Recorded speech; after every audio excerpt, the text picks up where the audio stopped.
Shalom Bapak Ibu yang terkasih dalam nama Tuhan Yesus, para Wisdomers sekalian, ketemu lagi di Wednesday Bible Wisdom. Gimana kabarnya Bapak dan Ibu para Wisdomers sekalian? Semua baik-baik kan? Kami percaya dan doa kami bahwa Bapak dan Ibu para Wisdomers baik-baik saja, sama seperti jiwa Bapak dan Ibu sekalian baik-baik saja. Hari ini kita akan masuk dalam pembahasan yang baru, bahasan yang pastinya seru, dan kita juga akan tetap bersama dengan narasumber kita, Pastor Aruna Wirjol Kito. Tapi sebelum kita memulainya, mari kita bersatu di dalam doa. Bapak kami yang mengucap syukur Tuhan Yesus Tuhan, buat hari ini kami boleh diberikan kesempatan Tuhan, boleh belajar lagi Tuhan, melalui Wednesday Bible Wisdom Tuhan. Terima kasih Tuhan Yesus, biarlah Engkau yang ambil alih Tuhan Yesus tayangan ini Tuhan, biar menjadi kehendak Tuhan yang jadi.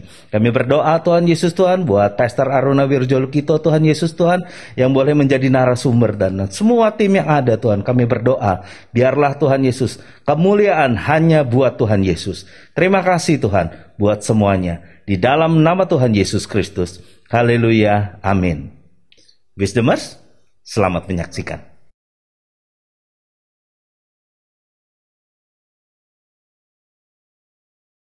Wisdomers, harusnya kita hari ini masih menayangkan tentang kelanjutan daripada bahasan CERN, yaitu CERN Rasa Indonesia. Tetapi ada satu hal yang patut kita cermati bersama, yaitu adalah tentang topik ekonomi dunia yang berkaitan dengan China dan Amerika Serikat. Untuk itu, 3 tayangan ke depan ini akan menghadirkan tayangan tentang perekonomian dunia, China dan Amerika yang pastinya berkaitan dengan tahun 5782. Cermati bersama, jadikan ini jadi kita patokan untuk kita melangkah ke depan. Selamat menyaksikan. Pak Bro, gimana kabarnya Pak Bro? Shalom, shalom, shalom. Kembali lagi setelah kita lama pakai apa teknologi ya Pak Bro? Iya. Sekarang lama. Ingat gak Pak Bro, kemarin kita syuting terakhir sampai tengah-tengah malam. Ya. Sampai matanya meleret semua. Kalau ini nggak sampai malam ya? Ini nggak sampai malam. Puji Tuhan ya Pak Bro, kita bisa lagi. Keadaannya sudah semakin baik, kita berdoa terus. Keadaan Indonesia untuk urusan pandemi ini semakin baik dan segeralah kita bisa kembali lagi normal, nggak usah lagi menggunakan segala macam. Betul. Ya, dan syuting ini para Wisdomers, kita sudah melakukan prokes yang ketat seperti apa yang sudah diwajibkan oleh pemerintah dan kita berdoa bahwa semuanya akan lancar-lancar saja. Pak Bro, kembali lagi. Gimana? Kemarin kita udah ngomong yang seru-seru. Wah, komennya luar biasa, seru, Pak Bro. Iya. Jadi memang ini kan pembahasan kayak kemarin kita ngobrol tentang CERN, Pak Bro. CERN. Itu ya. Pak Bro sudah ngomong 9-10 tahun yang lalu. Ya. Dan beberapa hamba Tuhan sudah banyak, sahabat kita, Pastor Daniel Panji juga udah datang ke sana kan Pak Bro, betul, ya. Beberapa hamba Tuhan juga udah. Sempat bicara sama saya tuh. Oh iya. Tapi saya salah ngasih kasih komentar sama beliau. Oh gimana Pak? Jadi saya bilang, "Pak, Bapak yakin mau ke sana? Bapak pasti pulang kan?" Saya bilang. Karena hari itu saya masih berpikir sekitar tahun 2012 dan 2013. Iya, iya. Dan kalau nggak salah kan itu inaugurasinya kan 2015 Pak Bro ya? Betul Pak Bro. Dan beliau berangkat tuh 2019 kalau nggak salah. Beliau berangkat setelah itu. Dan saya baru tahu juga ternyata ada turnya yang kita bicara beberapa tayangan sebelum itu. Karena beliau cerita sama saya bahwa iya itu ada turnya. Saya pikir tuh masuk-masuk kayak zaman itu bisa hilang itu. Iya, orang Pak Bro cerita bahwa nggak usah CERN. Orang Korea Utara juga udah ada turnya. Iya. Ya orang dibuat menjadi biasa ya, diperkenalkan secara pelan-pelan. Wah, itu ya Pak Bro. Sehingga akhirnya masuknya masuk halus ya Pak Bro. Masuk halus. Jadi semua kata-kata cerita yang dulu orang bisa patahkan, mengatakan wah itu dulu cuma sekedar hoax. Ya, toh ini baik-baik saja. Jadi ya nggak apa-apa Pak Bro. Kan kita cerita yang sudah terbuka dan maupun yang masih tersembunyi. Nanti kebijakan pemirsa itu diperlukan ya. Iya betul Pak Bro. Nah tadi 9-10 tahun yang lalu Pak Bro sudah bicara tentang CERN ini di lingkup yang lebih private mungkin yang tidak terbuka seperti itu. Nah sekarang kita angkat ini di Wednesday Bible Wisdom dengan tujuannya adalah supaya mata orang terbuka. Memang hal ini bukan sesuatu yang baru, tapi kita bisa belajar banyak dari hal ini ya Pak Bro. Banyak hal-hal ini ya Pak Bro ya. Nanti ke depan tentu saja ada tayangan-tayangan atau gambar-gambar atau pembahasan yang orang bilang ini yang betul, ini ceritanya apa gitu? Ini hoax atau tidak? Yang pertama saya mau soroti Pak Bro adalah apa yang kita bahas ini semuanya adalah sesuatu yang sudah ada di mass media. Oke. Jadi sudah ada barangnya. Apakah materi yang disampaikan oleh mereka itu benar atau tidak? Saya hanya mengkaitkannya sama Alkitab. Gitu. Jadi inti akhirnya, at the end of the day, saya cuma mau bilang Pak Bro bahwa Alkitab sudah cerita ribuan tahun yang lalu mengenai sesuatu yang akan terjadi ke depan. Wah. Jadi Alkitab ini adalah buku, orang bilang buku ya, saya bilang firman Tuhan, yang betul-betul kalau kita buka, kita gali secara detail, itu jauh lebih kuat dan lebih presisi dibandingkan kitab manapun yang pernah ada. Nah Pak Bro, artinya Pak Bro mau bilang bahwa Alkitab itu sangat bisa diandalkan ya Pak Bro? Relevan ya. Di semua zaman. Jadi dia masuk di zaman manapun dia masih bisa. Iya. Biasanya kalau ada sebuah cerita, itu kan relevan ya pada saat itu juga ya. Iya, betul. Kalaupun ke depan ya selama masih ada kaitannya bisa relevan. Alkitab tidak. Tapi banyak orang ngomong gitu sih Pak Bro. Nah, kalau kita ngomong orang yang tidak mengenal Alkitab ya Pak Bro, tidak mengenal Tuhan Yesus gitu. Mereka bilang ini kan dulu. Jadi kayak sebuah excuse gitu. Itu kan dulu gitu. Apa namanya, tidak sesuai dengan zaman sekarang. Zaman sekarang tuh lebih begini gitu. Nah itu kayak gitu gimana Pak? Justru kalau kita bilang kenikmatan menggali firman Tuhan itu luar biasa. Asik. Yohanes di 1 Yohanes 2 sudah bicara mengenai ini adalah waktu terakhir. Iya. Abad pertama tuh Pak Bro. Iya. Sekarang abad 21. Sudah 2000 tahun. Tapi tetap kalau kita membaca firman Tuhan, itu luar biasa sekali. Dan itu yang Pak Bro juga pernah menyebut antara logos dan rema yang didapat ya Pak Bro. Ya, selalu ada hal yang baru. Jadi perubahan di muka bumi ini sebetulnya sudah terprediksi, terdata, dan sudah dapat diperkirakan. Pak Bro, aku jadi ingat waktu Pak Bro ngajarin di kelas structure class group. Ya. Kita ke Tuhan itu logos. Ya. Tuhan ke kita itu rema. Betul. Okay. Nah itu panjang cerita. Harus ikut kelasnya Pak Bro. Iya, nggak bisa denger gitu aja Pak Bro ya. Nanti itu kelas advance kalau nggak salah ya. Belum Pak Bro. Itu kan baru woro-woronya aja. Baru woro-woro. Betul. Ya nanti buat teman-teman semua para wisdomers yang belum terdaftar, segera daftar aja. Memang pembukaannya nanti akan diinfokan di grup. Jadi daftar dulu di grup yang namanya WBW. Nanti setelah sudah mendaftar ikut kelas structure group, nanti baru bisa masuk ada grup lagi yang namanya adalah WBC. Nah di situ akan ada pertemuan-pertemuan langsung dengan Pak Runa melalui online yang akan ada schedule-nya. Jangan lupa untuk mendaftar di kelas daripada structure group ya. Sudah daftar Pak Bro, lama masuknya katanya. Ya mau nggak mau kan Pak Bro ya. Jadi ya hanya 50 orang supaya kalau terlalu luas nanti endingnya menjadi biasa gitu. Jadi cair. Iya. Cair dalam arti materinya cair gitu. Iya. Kita mau yang lebih sedikit lebih kental untuk privat pribadi. Dan saya senang sekali Pak ketika Pak Bro mendeliverkan structure class group ini Pak Bro. Jadi dengan satu disiplin yang baru buat saya ya.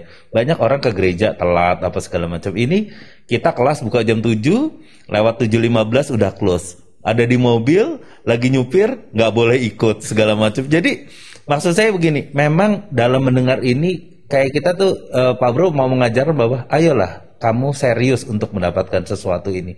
Ini bukan hal yang remeh-temeh, ini kita ngomong sama Tuhan gitu tentang ini. Itu sudah saya terapkan dalam hidup saya, Pak Bro. Dari awal saya belajar firman, kalau belajar tuh harus tekun dan fokus ya. Nanti permata yang kita terima tuh banyak banget. Seperti Simon anak Yohanes ya, Pak Bro. Simon anak Yunus atau anak Yohanes? Iya. Balik lagi ke sana. Nah, Pak Bro. WBW nggak akan seru kalau kita nggak bicara tentang topik-topik hari ini. Topik-topik yang lagi rame. Pak Bro. Apa yang lagi rame nih? Cina katanya mau bangkrut. Saya kasih slide China bangkrut, berat loh Pak Bro. Ini loh Pak Bro ceritanya. Evergrande. Iya. Oke, wah ini rame sudah ya. Oke. Ini Nah, ini kondisi seperti ini, Pak Bro. Apakah ini ada berkaitan sama ini, Pak Bro? Wah, seru ini. Ini tahun pemberhentian ini Pak Bro yang tulis ya? Iya. Oke, ya. Oke. Seru ini. Bisa jelasin, Pak Bro, jadi gimana? Begini, masih ingat peristiwa Lehman Brothers 2008? Itu gara-gara satu perusahaan itu menggoyang, tiba-tiba rontoknya banyak di muka bumi. Jadi Evergrande ini adalah sebuah perusahaan konstruksi, membangun ini konglomerasi besar, Pak Bro. Jadi dimiliki oleh seorang pengusaha dan ini memiliki perusahaan itu banyak banget. Ini konglomerasi besar di Amerika. Bahkan Evergrande adalah perusahaan nomor 2 real estate konstruksi terbesar di China. Nah, karena ini perusahaan besar sekali, ini konglomerasi besar, jadi mereka tuh punya pinjaman dong pasti. Kan kalau mau gede harus minjem, gitu ya. Itu hukum Modik Liani Miller. Ini saya ngomong gini ada yang suka-suka dengan apa dunia kampus, apa accounting, finance seneng nih. Namanya teori postulat Modik Liani Miller. Dikatakan bahwa kalau mau bisnis itu mau cepet gede harus pinjem. Kalau nunggu pakai modal sendiri lama, Pak Bro. Gitu. Nah, ini mah kebijaksanaan dari pemirsa, silahkan ditimbang sendiri. Kalau mau lebih jelas terstruktur, structure class group adalah jawabannya. Asik. Jadi WBW cuma yang info-info seru-serunya aja. Yeah. Oke. Dia meminjam dari banyak pihak. Dan pinjamannya itu, utangnya, jadi beda loh Pak Bro, utang sama pinjem. Pinjem boleh, utang nggak boleh Pak Bro. Nah ini seru lagi nih. Itu saya pinjem, utang kan sama Pak Bro. Pinjem boleh, utang nggak boleh. Kristen harus membaca firman Tuhan. Yang nggak boleh itu bukan pinjem, yang nggak boleh utang. Maksudnya tuh kalau utang tuh itu kalau pakai bahasa Inggris bagus Pak Bro. Gimana Pak Bro? Pinjaman itu liability. Iya. Liabilitas. Iya. Utang tuh debt. Oh iya. Beda loh. Iya. Ya kalau orang counting tahu bedanya itu. Nah, simpan buat bahasan berikutnya. Siap, dicatat. Iya, begitu. Oke. Oke, pelan-pelan ya. Karena mereka itu memiliki pinjaman begitu banyak. Dan mereka harus balikin itu sekitar 4.200 triliun rupiah. Kalau dikurskan dengan sekarang 14.300 ya. Itu sekitar 4.200 triliun. Pinjaman mereka yang notabene tidak dapat dikembalikan. Berubah jadi utang. Wow. Apa itu utang? Pinjaman jatuh tempo yang tak dapat dikembalikan. Jadi Pak Bro pinjam buku sama saya boleh nggak? Boleh, siapa bilang nggak boleh? Nggak dosa loh Pak Bro. Tapi kalau sudah utang, jatuh tempo nggak dikembalikan namanya utang. Berubah dari pinjaman menjadi utang? Ya. Oke. Masalah utama adalah waktu pinjaman berubah jadi utang, itu ada banyak spirit yang akan datang dan menggerogoti kita. Wah. Kita geser dulu. Ini bukan Evergrande. Iya. Jadi pinjam boleh Pak Bro, jangan utang. Pak Bro ini mukanya muka pinjam nih. Saya juga. Pak Bro. Ya. PLN kan kita pakai listrik, bayarnya bulan depan kan? Iya. Itu pinjam listrik loh. Iya. Pak Bro pakai nggak? Pakai. Berarti pinjam toh? Pinjam. Air pinjam toh? Kalau saya nggak, karena saya nggak ada pump Pak Bro. Air tanah. Tapi handphone saya nggak pinjam Pak Bro. Telepon rumah? Saya bayar. Telepon rumah nggak ada. Oh nggak ada? Udah nggak ada. Saya masih ada Pak Bro. Saya udah nggak ada. Air, listrik? Air kartu kredit. Iya. Selama kita nggak utang, nggak ada masalah Pak Bro. Masalah utama adalah hutang, bukan pinjam. Oke, kita geser dulu ya. Nanti spirit-spirit yang menyertainya kita bahas berikutnya. Iya. Evergrande itu mereka pinjam di banyak tempat sampai jumlahnya yang harus dibayar itu 4.200 triliun. Bayar bunga udah nggak bisa. Jadi mereka udah bilang sebentar lagi bayar semua udah nggak bisa semua. Itu bayar bunganya aja nggak bisa Pak Bro? Nggak bisa, udah boro-boro mau ke pokok bunga udah nggak bisa. Jadi ini bahayanya karena mereka itu punya ratusan ribu rumah yang mereka bangun dan belum serah terima kepada pemiliknya. Bisa bayangkan itu. membangun itu di China nomor 2 loh Pak Bro. Perusahaan bisa bayangkan sebesar apa itu perusahaan. Dan kalau sampai minjem, Pak Bro gini aja, saya pinjam uang Pak Bro. Terus yang uang itu adalah kira-kira setara dengan hampir setengah kekayaan Pak Bro. Terus saya nggak bisa bayar. Pak Bro mau bagaimana itu? Yang stres bukan cuma Pak Bro. Pak Bro, anak Pak Bro, gitu, yang nebeng sama Pak Bro, karyawan Pak Bro, semua stres semua. Dan ini bisa menghancurkan nggak cuma China. Kalau China 15 tahun yang lalu, 10 tahun yang lalu, China belum menjadi raksasa ekonomi dunia. Sekarang China diprediksi lebih besar daripada Amerika. Orang bilang Amerika nomor 1. Yes, kenapa? Dukungan karena dolar diterima. Masih ingat bahwa sekarang bahkan Indonesia saja kalau mau bisnis itu nggak harus pakai kursnya dikembalikan ke dolar. Bisa langsung ke mata uang negara bersangkutan yang B2B. Betul. Business to business. Gitu ya. Nah, jadi menariknya adalah dengan utang sebanyak ini nggak bisa kembali. Ini kalau nggak dibayar, bisa bayangkan bagaimana ini akan melebar jadi efek domino menghantam perusahaan-perusahaan yang selama ini meminjamkan dong. Ya. Jadi krediturnya ini apa nggak semuanya cekot-cekot Pak Bro? Kolaps. Apalagi kondisi lagi seperti ini, di mana daya beli orang lagi lemah semuanya. Betul. Kalau saya nggak bayar pinjaman saya kepada Pak Bro, utang saya, tapi Pak Bro bisnis lagi maju, toko lagi rame, ya pasti Pak Bro bilang, udah diputihkan saja, kan rekan dalam BBW. Cincai. Tapi kan nggak bisa begitu. Kalau Pak Bro saya nggak balikin uangnya, kan nggak muter. Dalam kondisi seperti ini, uang sangat diperlukan. Jadi ini bisa menghantam tsunami ini nggak cuma China, tapi negara yang berbisnis dengan China. Pak Bro harus ingat, negara yang berbisnis sama China itu sedunia. Barang-barang kalau nggak dibeli sama orang China, mereka itu kan rakyatnya banyak sekali Pak Bro. Jadi kalau sudah konsumen sehebat ini, biasanya produsennya pun takut. Tapi ini kelihatannya masalah ini nggak akan berkembang terlalu parah, Pak Bro. Lah, ini tadi Pak Bro kan ngomong dia adalah properti. Pak Bro berkaitan dengan Lehman Brothers. Tapi apakah ketika ngomong Lehman Brothers kan domino efeknya begitu luar biasa, Pak Bro? Lehman Brothers keuangan ya, Pak Bro ya. Industri keuangan. Dan kita tahu lah, Amerika kan memang pasar sahamnya kan nomor 1 ya, menjadi acuan. Kalau ini properti, tapi kita melihat adalah sebetulnya jumlah dananya ini terlalu besar. Menurut saya Pak Bro, ini tidak akan menjadi dampak efek yang menyeluruh. Seperti Lehman Brothers. Why? Pemerintah China turun tangan. Ini kalau pemerintah China turun tangan, tutupin ini, artinya ayolah Pak Bro, di sana kan konsepnya adalah komunis ya. Negara berkuasa sekali. Bahkan negara itu nggak mau lebih kecil daripada perusahaan. Ingat, perusahaan-perusahaan di muka bumi ini kalau ada berapa yang kalau sudah bangkrut, negara bisa ikut bangkrut itu. China tidak mau. Masih ingat nggak peristiwanya Vicky Chow sama Jet Li? Jack Ma? Di bredel semua? Negara tidak mau kalau ada individu yang menjadi lebih terkenal, bisa mempengaruhi pendapat masyarakat, followersnya banyak. Jadi kalau dia ngomong sesuatu, itu bisa menggoyahkan konsep ketangguhan China punya pemerintahan. Kayaknya itu common thing sih Pak Bro. Banyak orang seperti itu. Kan misalnya sekarang, dulu kan tidak. Enggak, maksud saya tuh gini. Banyak kalau kita ngomong atasan bawahan nih Pak Bro, katakanlah begitu. Atasan tuh nggak kepengen dia kalah sama bawahannya.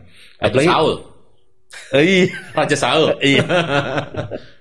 Banyak hal yang seperti gitu juga. Dan ternyata China menerapkan hal yang sama ya. Tidak boleh. Bukan. Jadi kalau di Amerika kan bebas. Orang mau terkenal bebas.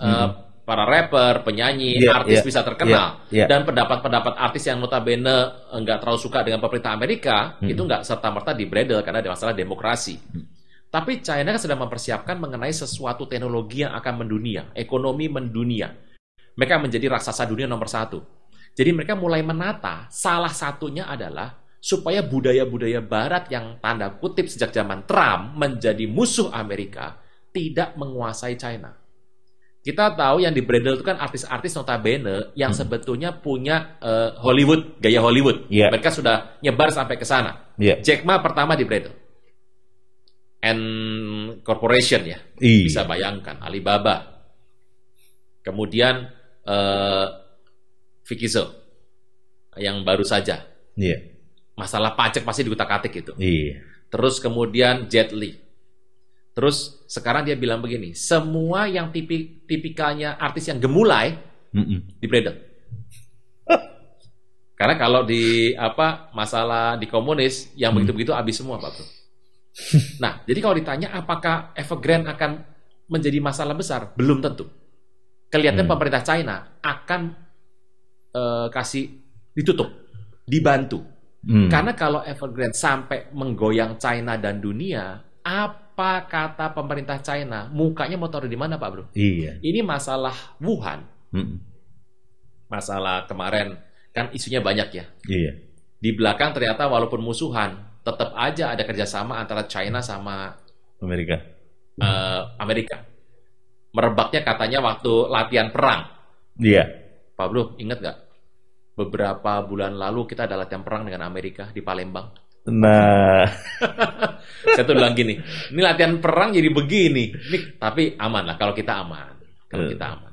Jadi ternyata kalau menurut saya Pak Bro, masalah Evergrande ini tidak akan seperti Lehman Brothers. Tapi tetap kita harus waspada.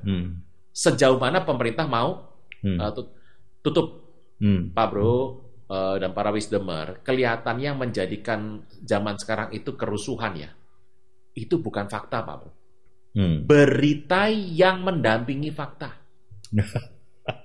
Iya. Jadi membesar-besarkan kematian karena jantung dan kematian karena COVID-19.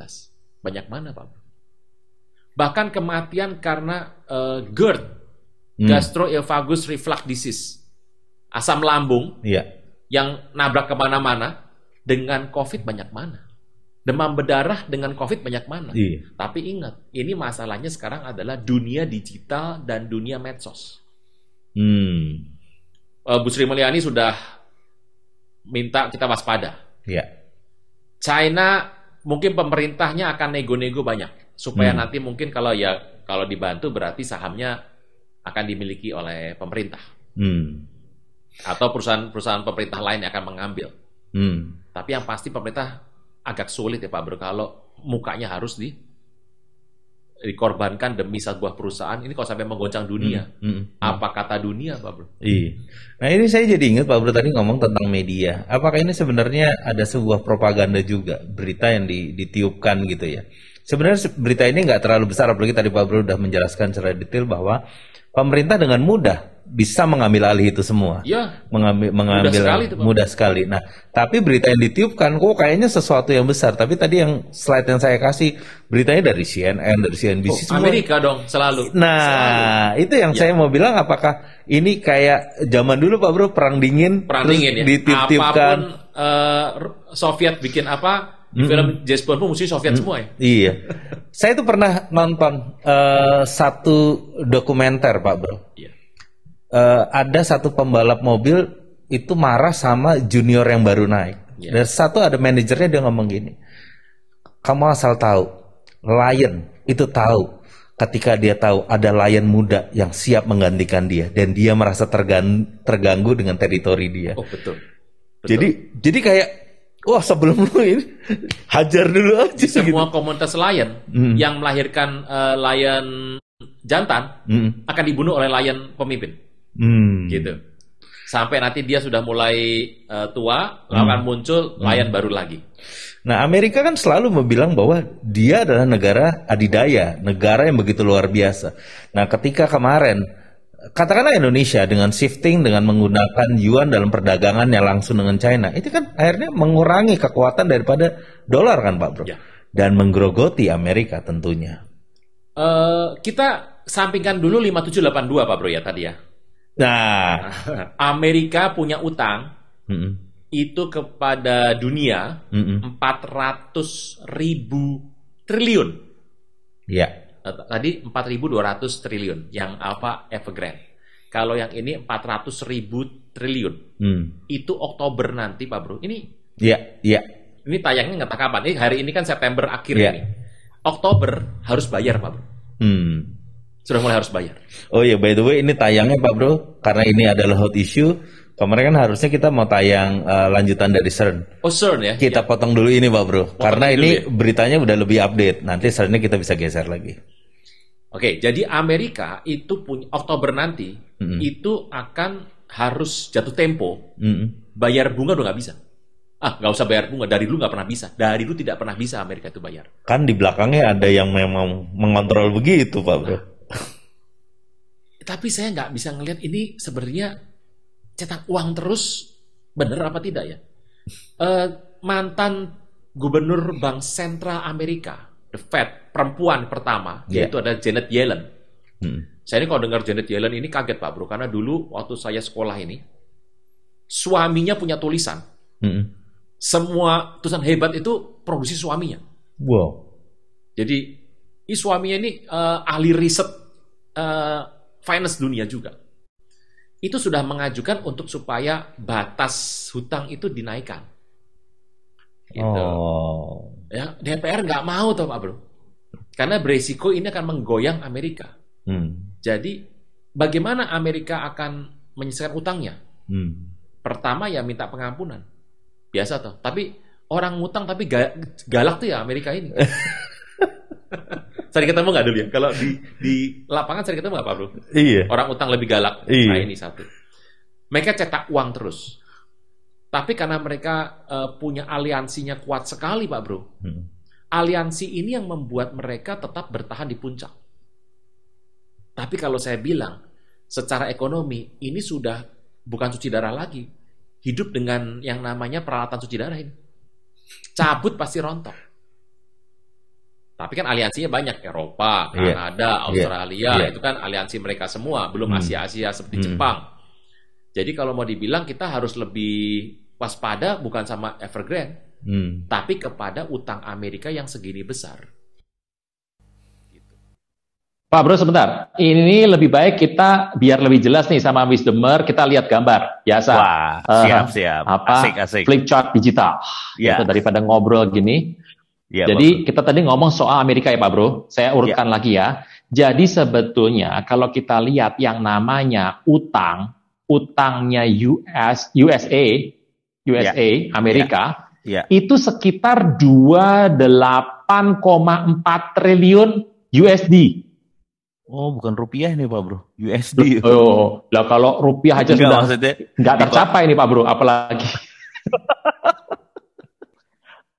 Dengan kurs 14.450, 14.500 kurang dikit ya.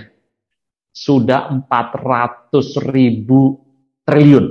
404 kuadriliun. Ngeri Pak Bro ya. Waduh. Nasi menggoda dapat berapa nih Pak Bro? Bukan pisang goreng ini, duit ini. Ini utang. Iya. Nah bisa bayangkan, utang itu kan dibayar dengan keuntungan yang diterima kerja atau Pak Bro? Iya, betul. Yang disebut dengan nama GDP, Gross Domestic Product. Iya. Jadi produk domestik bruto. Itu Amerika, PDB-nya Pak Bro, itu cuma ini Pak Bro, bisa bayangkan Pak Bro, ini selisihnya segini Pak Bro. Jatuh Pak Bro. Duit ini. Bayangkan, PDB USA itu cuma 21 triliun US dollar. Utangnya segini, ini bayarnya kan pakai doa tuh Pak Bro ya. Iya. Nah, ini sebetulnya sudah ada dari zaman Obama itu sudah menunjukkan sebuah kekhawatiran zaman Obama. Tapi kita tahu Obama itu kan penerima Nobel Pak Bro. Kalau nggak salah Nobel ya, salah ya pendamaiannya. Pokoknya dia mendapat banyak sekali penghargaan. Penghargaan betul, iya. Iya, luar biasa dan kebijakan dia itu kan keterbukaannya menerima orang dari berbagai macam background, termasuk kita tahu 2015 pernikahan same-sex marriage terjadi loh Pak Bro. Betul Pak Bro. Itu kekhawatiran sudah muncul, tapi karena ya kepiawaian beliau mengatur, dia bisa merangkul lawan politiknya, gitu. Pertama kali seorang lawan politik, lawan pilpres dirangkul kan beliau itu. Kemudian ya karismanya begitu luar biasa, pidatonya juga keren Pak Bro, dan penulis buku juga dia. Tapi sebetulnya Pak Bro, kalau kita lihat zamannya Trump, itu utangnya sendiri itu naiknya segini Pak Bro. Jadi ini nilai segini ini jangan nyalakan Joe Biden ya, dia baru inaugurasi loh Pak Bro. Iya, baru on board. Tapi kan kalau masalah gini bukan masalah presidennya siapa, tapi partai di belakangnya toh. Ini Trump tuh zaman dia itu ngalamin segini. Nah, Pak Bro masih ingat nggak? Pada zaman dulu kita pernah dengar yang namanya shutdown. Iya Pak Bro, shutdown. Kantor pemerintahan tutup karena nggak bisa bayar gaji pegawai. Kemudian tutup Pak Bro. Betul. Nah ini kalau utang yang segini ini nggak bisa dibayar, itu resikonya ya ini. Ini resiko paling enteng Pak Bro, paling enteng. Jadi kalau Pak Bro utang sama saya, nomor satu bayar karyawan Pak Bro atau bayar saya dulu. Nih jadi kalau Pak Bro nggak bayar karyawan Pak Bro, di demo loh Pak Bro. Iya. Kalau Pak Bro bayar saya, kita temenan baik. Tapi Pak Bro nggak bisa tidur nyenyak. Kenapa? Karyawannya semuanya marah sama Pak Bro. Tapi kalau karyawan Pak Bro dibayar, nggak bayar saya, jangan lupa, saya bisa marah sama Pak Bro. Dan biasanya kalau orang pinjam duit kan sama orang yang lebih berkuasa, toh. Ini hati-hati. Ini yang paling enteng nih. Jadi kalau ditanya sekarang, apa yang kita harus persiapkan menjelang hari-hari ini? Kan saya akan bicara dulu Pak Bro secara lengkap supaya nanti silahkan pemirsa Wisdomer pinter-pinter aja narik sebuah simpulan. Nomor satu, kalau nggak bisa bayar utang, ini yang paling enteng Pak Bro, masalah ini. Dan ingat pada zaman Trump kalau nggak salah ya, itu yang namanya shutdown pernah 2 kali, nggak bisa bayar.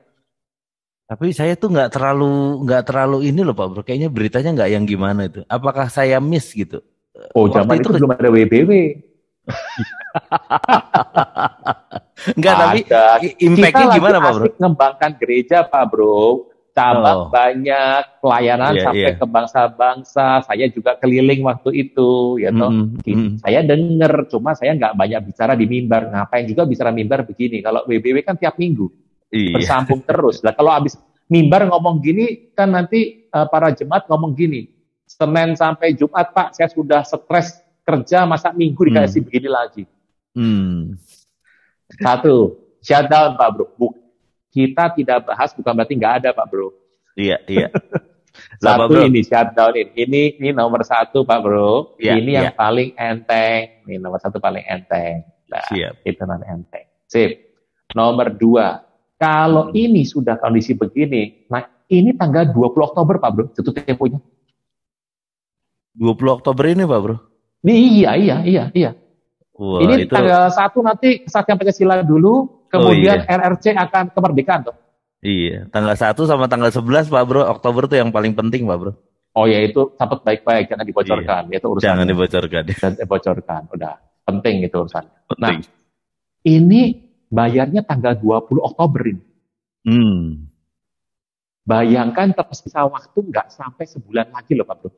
Iya. Saya nggak tahu ditayang kapan, tapi pas tayang mungkin sudah saatnya bayar itu. Nah, kita tunggu sama-sama, mata kita lihat betapa pusingnya jadi seorang pemerintah negara adidaya. Kita akan lihat, China sudah ngeliatin terus ini, Pak Bro. Nah, ini satu ya. Nomor 2, lah kalau sudah utangnya seperti ini, jangan lupa, mau milih yang mana? Kan uangnya terbatas sih Pak Bro ya. Iya. Tadi kita ngomong Menteri Keuangan Janet Yellen, mantan ketua The Fed, perempuan itu yang suaminya Akerlof itu yang saya bilang jago riset, jago nulis ya Pak Bro ya. Iya. Dia riset dunia itu. Saya nggak nyangka itu suaminya. Itu suami istri sama-sama hebat begitu nih. Nah, Yahudi Pak Bro, dua-duanya Yahudi. Waduh. Dia ngajuin ke Senat supaya boleh ngutang lagi. Ini sudah segini Pak Bro. Ngajuin boleh nggak saya utang lagi. Buat apa? Buat bayar cicilan. Soft loan. Republik nggak mau. Kan ini kan 2 partai, Republik sama Demokrat. Iya. Yang sekarang dukung pasti Biden adalah Demokrat kan? Iya. Nggak mau. Wah ini Trump sudah ketawa-ketawa nih. Ayo nih, kamu jatuh, aku masuk lagi nih. Asik. Jadi konsep pemikiran Obama, Trump dengan Biden ini jangan cepat-cepat dihapus dulu, hanya karena sudah lengser dihapus, jangan dulu. Perhatikan baik-baik. Satu, shutdown.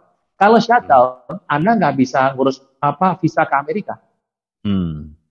Tapi kan nggak ada masalah. Kenapa? Lawang masih PPKM kok. Iya. Kedua, Menteri Keuangan Janet Yellen sudah mengajukan minta supaya saya boleh ngutang lagi. Tetapi masalahnya sudah ada sebuah kesepakatan di masa sebelumnya, pembicaraan boleh nambah utang. Jadi kan utang dibatasi ini. Sudah nggak boleh nambah utang. Ya maksimal segini pokoknya. Pokoknya nggak boleh kutak-katik utang. Cuma segini bolehnya. Yellen bilang, boleh dong kesini dong. Nggak boleh. Ini hanya nanti boleh kesini, diperbincangkan baru bisa tahun ini. Padahal bayarnya 2021, Pak Bro. Oktober. Iya. Kecuali krediturnya berbesar hati untuk, ya sudah, mundur beberapa bulan, tapi dibayar ya, gitu. Bisa ya, Pak Bro ya. Ini biar gampang. Satu adalah ini. Shutdown. Urusannya sama Indonesia apa? Tidak ada. Anda tidak bisa banyak urusan sama, ini kantor pemerintah tutup ini. Nah, Pak Bro, tadi saya sempat mau nanyakan, apakah ada impact-nya sama kurs dolar, Pak Bro? Nanti, habis ini dibahas. Pasti. Asik. Berarti Pak Bro punya dolar lebih banyak. Dolarnya banyak ini. Biasanya kalau ngomong kayak Pak Bro gini, pemirsa Wisdomer juga itu kan dolarnya banyak. Kalau yang dolar sedikit, bodo amat. Ya, kalau yang dolarnya banyak, beli apa jual nih Pak. Tapi ingat ya, kebijakan dari Wisdomer diperlukan untuk memahami cerita ini.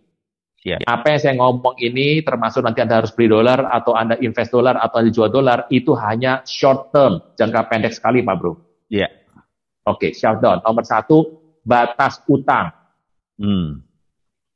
Diizinkan oleh undang-undang kesepakatan awal, baru rancangan adalah 2022.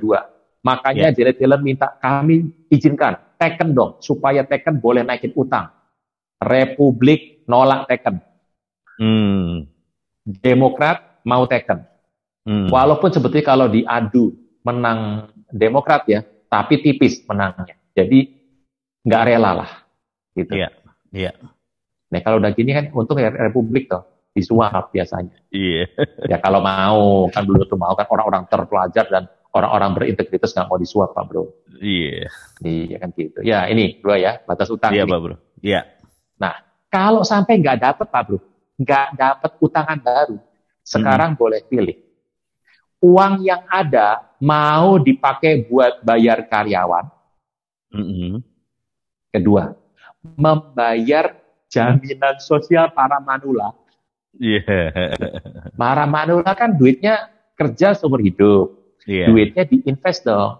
Diinvest ke dalam instrumen-instrumen yang dijamin pemerintah kan. Iya. Ya kayak kemarin kan kalau Indonesia Jiwasraya itu kan. Iya betul. Hubungin banknya beli Jiwasraya, udah dimakan ya sudah. Masih. Nah, pertanyaan sekarang jadi pemerintah kan harus turun tangan untuk orang nggak bersalah invest kok tiba-tiba uangnya habis. Iya. Nah, kalau ke pemerintah dijamin paling aman toh. Kalau swasta kan dibawa kabur kita paling pengadilan. Nah, kalau pemerintah kan pasti diganti. Iya. Nah, karena pemerintahnya juga punya utang nggak bisa bayar gimana nih, Pak Bro? Peristiwa yang saya ngomong ini, Pak Bro. Pertama kali sepanjang sejarah Amerika berdiri. Dan ini adanya tahun 2021. Iya. Tahun sahabat, Pak Bro. Kok delalah ya? Nah ini bahasanya bola-balik delalah lagi. Anda kan sering dengar kata delalah nanti. Kok ini kejadiannya ada di 2021? Nah, jadi sekarang pilih pekerja. Kalau nggak ada yang kerja, nggak maju nih bangsa kan? Iya. Tapi ingat mantan pekerja itu namanya adalah para penduduk senior. Jangan ngomong manula lah, nggak enak. Usia emas itu kan kalau gereja usia emas, Pak Bro. Ini adalah orang senior. Iya. Kan mereka membeli instrumen, obligasi pemerintah, saham. Pertanyaannya adalah ini bayar pakai apa? Siapa mau didahulukan? Ketiga, Pak Bro. Bayar kreditur paling besar. Kreditur bangsa yang paling besar, yang utangnya, yang memegang obligasi Amerika, itu ada 2. Yaitu ini, Kita udah Iya, ngomong ya tadi ya. iya, iya. Ini jumlahnya sama Pak Bro. Ini jumlah utangnya ke Amerika sama. Jadi Amerika ngutang dua negara ini mirip Pak Bro. Mirip. Gedenya mirip. Kalau Pak Bro jadi Amerika lebih takut sama yang mana? Sama yang si saingan itu lah. Ini dong. Kalau ini teman Pak Bro, yang ini teman kan? Iya, Ya. udah ini Ini dia. ada pangkalan militernya loh Pak Bro. Iya, Pangkalan militer Amerika di Jepang ada. Gitu. Jadi Eh, kalau ini bisa dinegoin, ini temen nih. Gitu. iya. Karena ada kepentingan Jepang di sana, ada kepentingan Amerika di sana. Jadi Jepang sama Amerika walaupun pinjaman banyak, orang tuh kalau minjem terlalu banyak Pak Bro, jangan-jangan lebih sakti daripada yang minjemin loh. Tapi ini Pak Bro, ini kalau dia ngotot mau dibayar sekarang mau gimana? Iya. Nah, Tergantung deh. ya. Kalau sampai nggak bisa bayar, pertanyaannya berarti kan kondite apa ya? Nama baik hancur tuh Pak Bro. Iya. Jadi Amsal 22 ayat 1 dong Pak Bro. Mau dibaca dulu nggak nih? Gitu. Baca dong Pak Bro, baca dong. Baca. Gitu. Jangan, ini layar jangan dilepas Pak Bro. Nanti kalau layar dilepas kita malah hilang lagi nanti. Amsal 22 ayat 1.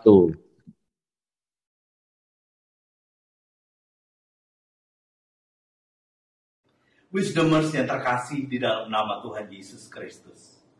Hanya Tuhan Yesus, Wisdomers, yang sanggup menghapuskan segala pelanggaran kita dan segala dosa kita. Untuk itu, kami mengundang saat ini, bukalah hati kita untuk menerima Dia sebagai Tuhan dan Juru Selamat. Ikuti doa saya. Tuhan Yesus, kami adalah manusia yang berdosa, penuh dengan pelanggaran. Bahkan kami seharusnya mati, Tuhan. Tetapi saat ini Tuhan, dengan sadar kami mengakui Engkau sebagai Tuhan dan Juru Selamat pribadiku Tuhan. Terima kasih ya Tuhan, karena Engkau telah menghapuskan dosa kami. Dan Engkau telah mencatatkan nama kami di dalam buku kehidupan. Terima kasih Tuhan Yesus. Di dalam nama Tuhan Yesus Kristus. Haleluya. Amin.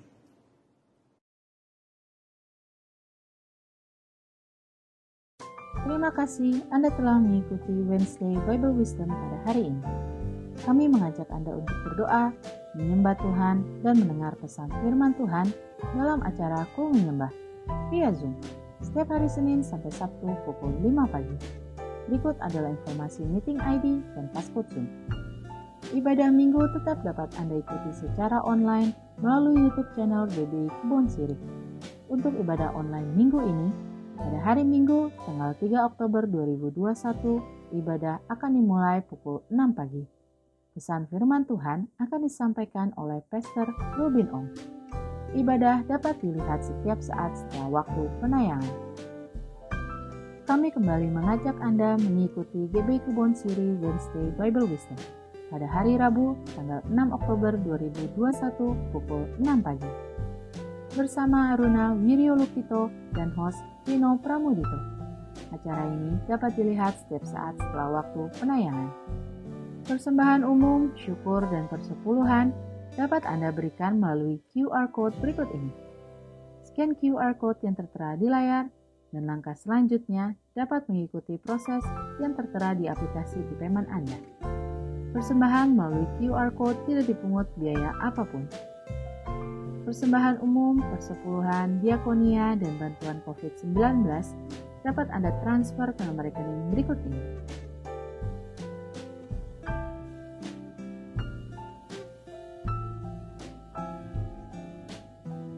Untuk pelayanan baptisan, dapat mendaftarkan diri di nomor call center berikut ini. GBI Kebon Sirih telah menyalurkan bantuan bagi mereka yang mengalami dampak dari COVID-19, berupa nasi box dan masker, kepada anak jalanan, pemulung, pengamen, dan ojek online. Terima kasih untuk setiap bantuan dan persembahan dari Bapak, Ibu, Saudara. Tuhan Yesus memberkati.